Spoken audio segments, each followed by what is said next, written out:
ආයුබෝවන් medical astrology YouTube channel එකට බොහෝ සාදරයෙන් පිළිගන්නවා. මෙම වීඩියෝ හරහා 2026 වසර ගතවන්නේ කොහොමද යන්න ජ්‍යොතිෂ සිද්ධාන්ත හරහා පරීක්ෂා කර බලමු. විශේෂයෙන් කියන්න ඕනේ මෙහි කියවෙන කරුණු පොදුවේ ලක්ෂණයට විස්තර කරන බැවින් ඔබගේ කේන්දර සටහන ඔබගේ ජ්‍යොතිර්වේදයාගෙන් පරීක්ෂා කර බලා ඔහුගෙන් වැඩිදුර තොරතුරු දැනගන්න පුළුවන්. මොකද විශේෂයෙන් ඔබ දැනට ගත කරන මහදශාව හා අතුරු දශා පරීක්ෂා කිරීම තුළින් ඔබට 2026 වසර හා ඉදිරියට කොහොමද කියලා විස්තර කිරීමේ හැකියාවක් පවතින නිසා. එක් එක් ලග්න හිමියන්ට පොදුවේ මෙම කාරණා බලපාන නිසා මෙම වීඩියෝ තුළින් විස්තර කරන කාරණා සම්බන්ධව පොදු අදහසක් ලබා ගන්න. හොඳයි අපි බලමු මේෂ ලග්න හිමියන්ට මේ උදා වූ 2026 වසර ගතවන්නේ කොහොමද කියලා. මේෂ ලග්නය පුණ්‍යස්ථානයට ශක්තියක් දෙමින් ආරම්භ වූ 2026 වසර මේෂ ලග්න හිමියන්ට ඉතා හොඳ ග්‍රහ පිහිටීමක් සහිතව පවතින කාල සීමාවක් ලෙස දැක්විය හැක. තමන්ගේ හැකියාව කුසලතාවයේ වර්ධනය වන ඒ වගේම එය හරහා තමන්ගේ මුදල් තත්ත්වයේ වර්ධනය වන ආර්ථිකය අතින් ශක්තිමත් පරිසරයක් ගොඩනගා ගැනීමේ හැකියාවක් පවතින සුබ වසරක් ලෙස මෙම 2026 වසර මේෂ ලග්න හිමියන්ට පෙන්වා දෙන්න පුළුවන්. පෞද්ගලික ව්‍යාපාර සාර්ථක වන මෙන්ම නව ව්‍යාපාරික අදහස් මතුවන කාල සීමාවක් තම ආගමික පසුබිම වර්ධනය කර ගැනීම උනන්දුවක් දක්වන හා ඒ සඳහා අවස්ථාව ලැබෙන බවක් පෙන්වුම් කරනවා. ඒ වගේම දරුඵල අපේක්ෂිත මේෂ ලග්න හිමියන්ට ඒ සඳහා තම පැතුම් සඵල කර ගැනීමට ඉඩකඩ ලැබෙන කාල සීමාවක් ලෙස දක්වන්න පුළුවන්. විශේෂයෙන් සඳහන් කරන්න ඕනේ මේෂ ලග්න හිමියන් තම තීරණ හදිසි නොවී ගැනීම තුළින් තම අරමුණු ඉතා ඉක්මනින් සඵල කර ගැනීමේ හැකියාවක් පවතිනවා. ඒ වගේම මිතුරන් සමග ගනුදෙනු කිරීමේදී ඉතා කල්පනාකාරීව මේෂ ලග්න හිමියන් කටයුතු කරන්න ඕනේ.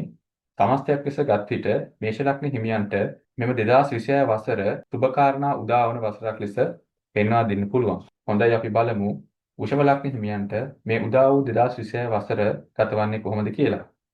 වෘෂභ ලග්න හිමියන්ට තරමක පීඩාකාරී පරිසරයක් ගොඩනැගෙන කාල සීමාවක් ලෙස මෙම 2026 වසර පෙන්වන්න පුළුවන්.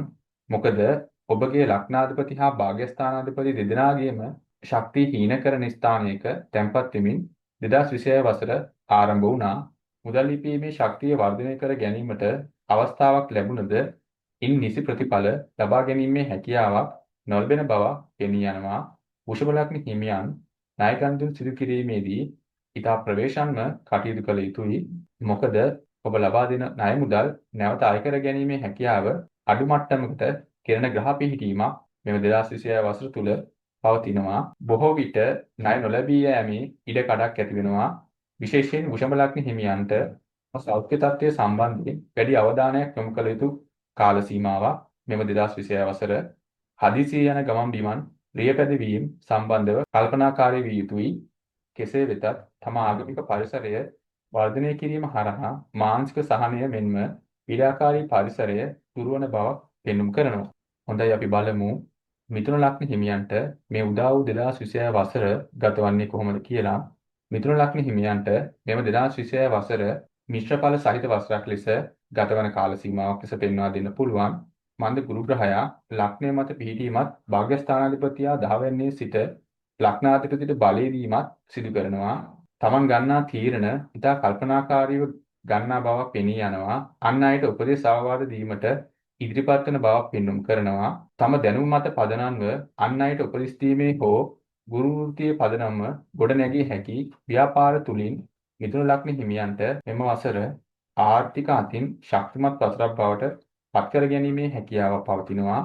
ඒ වගේම ආදර සම්බන්ධතා හා විවාහ කටයුතු සඳහා සුබ කාරණා යෙදෙන වසරක් ලෙස 2026 වසර පෙන්වා දෙන්න පුළුවන්. ඒ වගේම දරුවන් අපේක්ෂාවෙන් සිටින මිථුන ලග්න හිමියන්ට තම අපේක්ෂාවන් සඵල කර ගැනීම සඳහා මෙම 2026 වසර සුබ වෙනවා. විශේෂයෙන් මුදල් පරිහරණය සම්බන්ධව මිථුන ලග්න හිමියන් ප්‍රවේශම් සහගතව කටයුතු කිරීම වැදගත් වෙනවා. මොකද අනවශ්‍ය වියදම් ඒ වගේම හදිසියේ ඇතිවන අනිසි වියදම් නිසා තම ආර්ථික තත්ත්වය තම මුදල් තත්ත්වය යම් පහළ මට්ටමකට එන බවක් පෙන්වුම් කරනවා. හොඳයි අපි බලමු කටක ලග්න හිමියන්ට මේ උදා වූ 2026 වසර ගතවන්නේ කොහොමද කියලා. කටක ලග්න හිමියන්ට සුබ කාලයක් උදා වෙමින් ආරම්භ වූ මෙම 2026 වසර තමන්ගේ කටයුතු සාර්ථක අන්දමින් කරගෙන යාමේ හැකියාව ලැබෙනවා. තරමක පීඩාවෙන කාලය අවසන් කරමින් 2026 වසර තමන්ගේ බලාපොරොත්තු ඉටු කර ගැනීමේ හැකියාව ලැබෙන කාල සීමාවක් විදිහට පෙන්වා දෙන්න පුළුවන්. ඒ වගේම වෙහෙස මහන්සියෙන් ඉපයීම සඳහා අවස්ථාව උදා වෙනවා. පසුගිය කාලයේ අඩාල වී පැවති ඉපයීම් අවස්ථා, ඉපයීමේ මාර්ග නැවත සක්‍රිය වීම සඳහා කටයුතු යෙදෙන බවක් මෙම 2026 වසර පෙන්වා දෙන්න පුළුවන්. ඒ වගේම රැකියා ස්ථානයේ බලන විට රැකියා ස්ථානයේ වර්ධනයක් පෙනී යනවා. නව වගකීම් හමුවේ ඉදිරියට යෑමක් පෙන්වු කරනවා. ඒ වගේම කටක ලග්න හිමියන්ට තම රැකියා ස්ථානයේ කටයුතු කරන විට තරමක් සැලකිලිමත්ව කටයුතු කිරීමට සිදු වෙනවා. මොකද ඔබගේ ක්‍රියා විලාසයට සතුරු ලෙස ක්‍රියාත්මක වන පරිසර තත්ත්වයක් ඔබගේ රැකියා ස්ථානයේ ගොඩනැගෙන බවක් පෙනී යනවා. ඒ වගේම ඔබ තරමක් ඔබගේ වියදම් පාර්ශ්වය සම්බන්ධයෙන් සිතා කටයුතු කිරීම සුදුසු වෙනවා. මොකද අනවශ්‍ය වියදම් ඇති වෙන බවක් පෙනී යනවා. සමස්තය ලෙස ගත් විට කටක ලග්න හිමියන්ට නව ජවයක් සහිතව 2026 වසර තම ආර්ථික මට්ටම ශක්තිමත් කළ හැකි වසරක් විදිහට පෙන්වා දෙන්න පුළුවන්. මෙවැනි වීඩියෝවක් සමගින් නැවත හමු වෙන තෙක් ඔබට සුබ දවසක්.